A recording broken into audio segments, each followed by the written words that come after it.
Assalamualaikum warahmatullahi wabarakatuh. Baik, saya perwakilan dari kelompok 1 yang akan membawakan materi tentang modernisasi dan perkembangan imperialisme di Jepang. Modernisasi dan perkembangan imperialisme di Jepang. Restorasi Meiji, awal mula perkembangan di Jepang.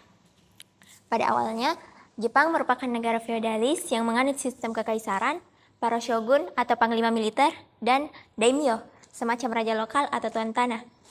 Hubungan dengan dunia barat sudah dimulai sejak abad ke-16, tepatnya pada tahun 1639 sejak misionaris Serikat Yesus dari Portugis menginjakkan kaki di Jepang. Namun, tidak lama setelah itu, pemerintahan Tokugawa menjalankan kebijakan Shokaku, yang artinya negara tertutup, yang membuat Jepang terisolasi dari negara luar. Kebijakan ini berlangsung selama 2,5 abad. Namun demikian, beberapa negara masih diizinkan untuk melakukan hubungan ekonomi dengan Jepang, seperti Belanda, Cina, dan Korea.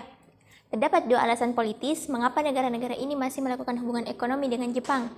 Yang pertama, pemerintah Tokugawa merasa terancam atas kehadiran misionaris Serikat Yesus dari Portugis dan Spanyol, karena mereka menganggap para misionaris ini melakukan campur tangan terhadap pemerintahan Jepang.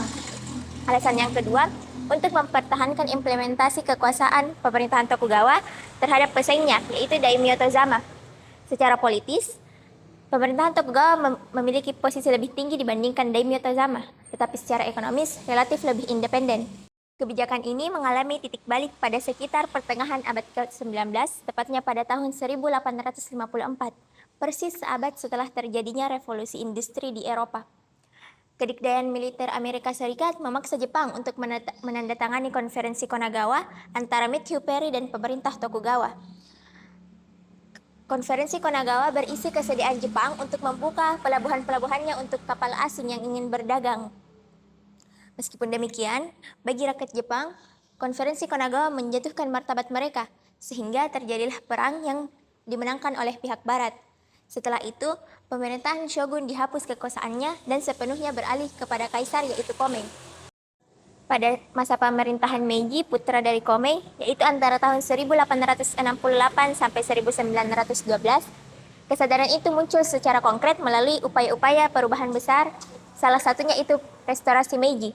Meiji artinya kekuasaan pencerahan yang dimaksud yaitu kemajuan barat dengan nilai-nilai timur tradisional. Beberapa penulis menyebarluaskan upaya-upaya perkembangan yang dilakukan oleh Jepang, salah satunya yaitu Fukuzawa Toriichi dalam karyanya Condition in the West, Living Asia, dan An Outline Theory of Civilization. Beberapa bidang teknologi Meiji dalam gerakan pembaruannya, yaitu yang pertama dalam bidang perindustrian. Dengan mengadopsi teknologi dari Barat,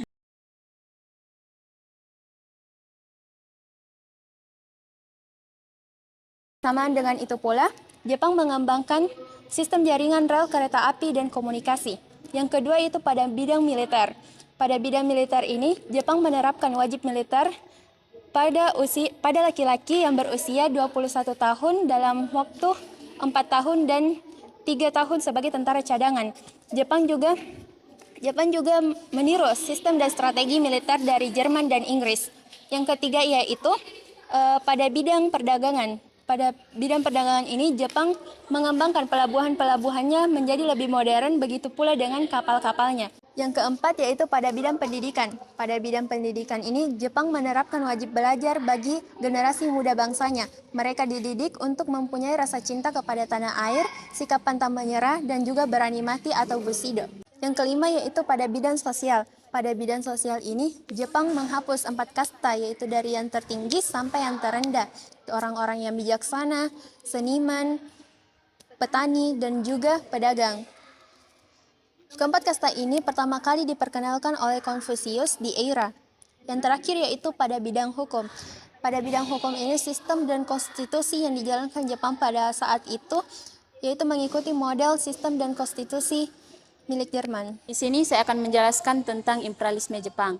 Pada tahun 1894 dan 1895, Jepang terlibat dengan Cina, yang dikenal dengan nama Perang Cina sampai Jepang Pertama. Perang ini diawali dengan pemberontakan petani terhadap pemerintah Korea. Merasa terdesak, Korea pun meminta bantuan. Jepang memanfaatkan hal tersebut dengan menginvasi Korea. Cina protes dan peperangan berlanjut melawan Cina. Jepang menang dan membentuk pemerintahan boneka di Seoul. Kemenangan ini mempermudah Jepang menguasai karena setelah dikuasainya Panglima Perang yang dikenal dengan nama Zhong Zuoklin pasca Perang Dunia I. Ketika Prancis menyerah pada pasukan Nazi Jerman sekitar 1941, Jepang memanfaatkan hal tersebut dengan menginvasi wilayah jajahan di Indonesia yang meliputi Kamboja, Laos, dan Vietnam. Pada tahun 1941, Amerika memprakarsai dibentuknya persekutuan yang disebut dengan ABDACOM yang meliputi American, British, Dutch, Australia, dan Commonwealth untuk menghadapi Jepang. Selanjutnya, AS menerapkan emburnya minyak bumi untuk ancaman bagi Jepang sebab industrinya sangat bergantung pada bahan dasar yang sangat penting ini. Itulah pemaparan materi yang telah dibawakan oleh teman-teman saya.